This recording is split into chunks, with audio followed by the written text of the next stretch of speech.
শুভ সকাল বন্ধুরা। এই সকালেই রান্না করছি, এখন বেলা 11:30 বাজে। এই যে একটা নতুন ধরনের নিরামিষ, আজকে তো শনিবার, এই কাঁঠালের একটা নতুন নিরামিষ রেসিপি দেখাবো তোমাদের।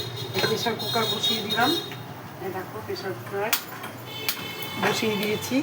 এই যে দেখো এখানে অল্প জল দিয়ে দিয়েছি, এই যে জলটা দেখিয়ে দাও ভালো করে।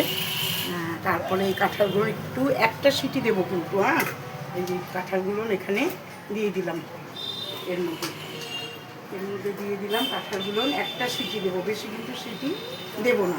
এই যে একটা সিটি দিয়ে মুখটা এখন লাগিয়ে দিলাম, মুখটা লাগিয়ে দিলাম। আর এদিকে যে একটা কড়াই বসিয়ে দিয়েছি, দেখো যে কিছুটা তেল দিয়ে একটু সেন্টেড আতপ চাল দিয়ে দিলাম। এই যে সেন্টেড আতপ চালটা দিয়ে দিলাম। এখন এটা একটু ভেজে নেব।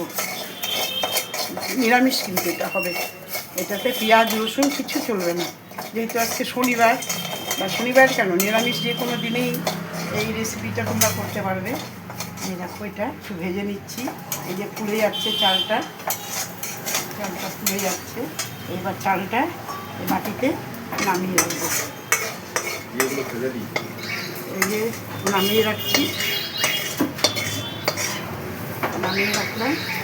এখন এটা একটু ঠান্ডা হতে দেব, তারপরে একটু এটাতে একটু জিরা দেবো। এটা এই জিরা দিলাম, আর দিলাম টমেটো, এই তিনটে লঙ্কা দিলাম। এটা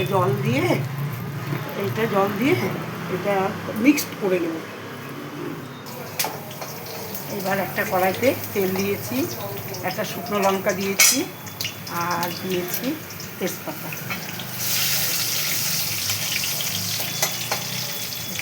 এটা এখানে প্রেশারে একটা সিটি হয়ে গেছে, এখন এটা নামিয়ে নিই। একটা সিটি হয়ে গেছে,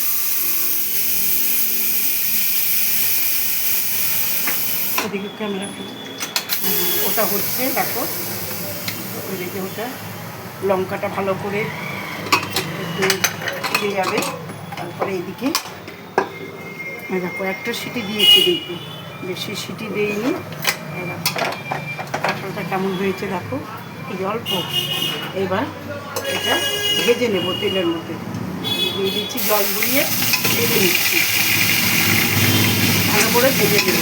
যত ভাজবে তত খেতে ভালো হবে, এই রেসিপিটা খেতে ভালো হবে। আলু আর কাঁঠাল, এটা কিন্তু সম্পূর্ণ নিরামিষ।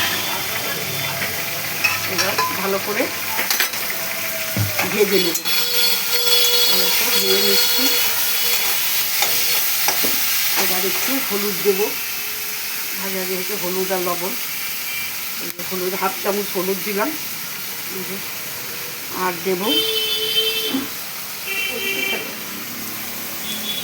লবণ, পরিমাণ মতন লবণ, যতটুকু কাঁঠাল ততটুকু পরিমাণ মতন লবণ দিয়ে এটা ভাজা করবো, খুব ভালো করে ভাজা করবো।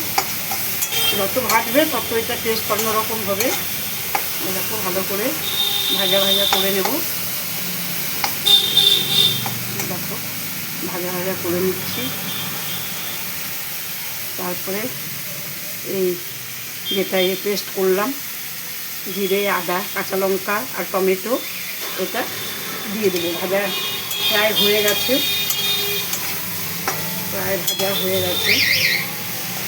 এবার এটা দিয়ে দেবো।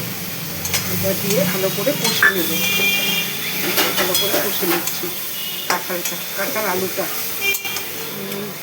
খুব সুন্দর করে কেটে নেব।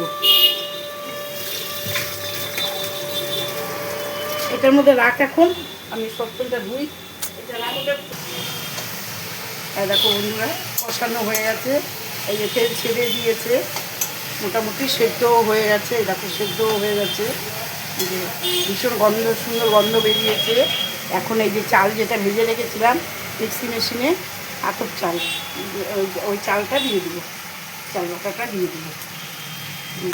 চাল বাটাটা দিয়ে নাড়াচাড়া করে, এই যে ঘি দিলাম, এই দেখো ঘি দিলাম, 1 চামচ ঘি দিয়ে এই নাড়াচাড়া করে নামিয়ে নেব। এটা মাছ মাংসকেও হার মানবে, জানো এত সুন্দর সুস্বাদু হবে ভাবতে পারবে না। এই যে চালটা দিলাম, যে সেন্টেড চাল, আতপ চাল, এটার জন্য এত সুন্দর হবে মানে ভাবতে পারবে না। দেখো কালারটা দেখেছো কী সুন্দর হয়েছে, কালারটা একদম মনে হচ্ছে মাংস রান্না করেছি, মাছ মাংস হাড় মানবে। এটা এটা ভীষণ ভালো লাগবে, এটা গরম গরম ভাতের সঙ্গে ভীষণ ভালো লাগবে বন্ধুরা। এটা তোমরা বাড়িতে করে দেখবে। আর আমার চেহারাটা একটু দেখো, গরমে কী অবস্থা।